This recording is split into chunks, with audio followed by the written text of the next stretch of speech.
Wala nang intro-intro, let's go! Nandito tayo ngayon sa Cabuyao, Laguna, sa Mamatid, dito sa may Grand Shopping Center. At tayo ay bibili ng bagong bike.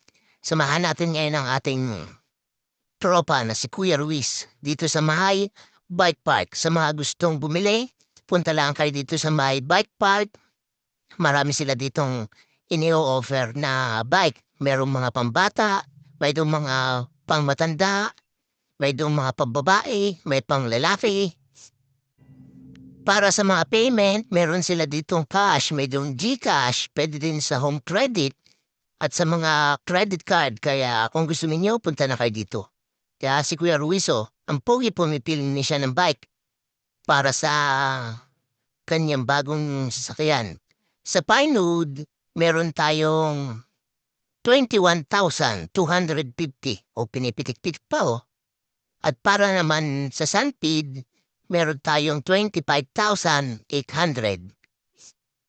Sa Pinewood the White, meron naman tayong nagkakahalaga na magkano yan? Pakita mo Kuya Ruiz. 19,400. Ayan, marami kayong pagpipilian dito.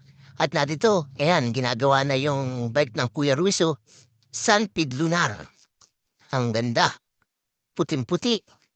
Siya ay pamras na din. Ayun o, malapad na yung kanyang drop bar. Kaya yung mga nagnanais sa ating mga katropa, punta lamang kayo dito. Ayun na, pinipit na niya kung tama na yung height na kanyang bike. Wow, pogi.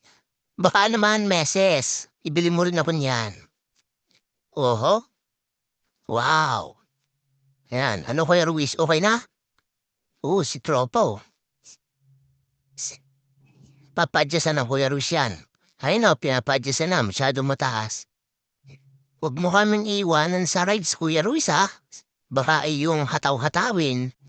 Yan nga palang kanyang bagong bike ay nagkakahalaga ng 19,000 plus. Kaya naman, yan o, ang gaan ng kanyang bagong bike. Ayan, pipicturean na Kuya Ruiz o. Kaya naman, mga tropa, maraming salamat sa inyong panonood. Pa-follow na din ang ating Facebook page. Maraming salamat sa inyo. Pa-share na din at pa-like. Maraming salamat. Okay? Picture mo natin ang Kuya Ruiz. Picture. Shout out sa iyo, Kuya Ruiz. Mag-ingat ka lagi sa iyong pag-rides. Sama mo kami. Bye!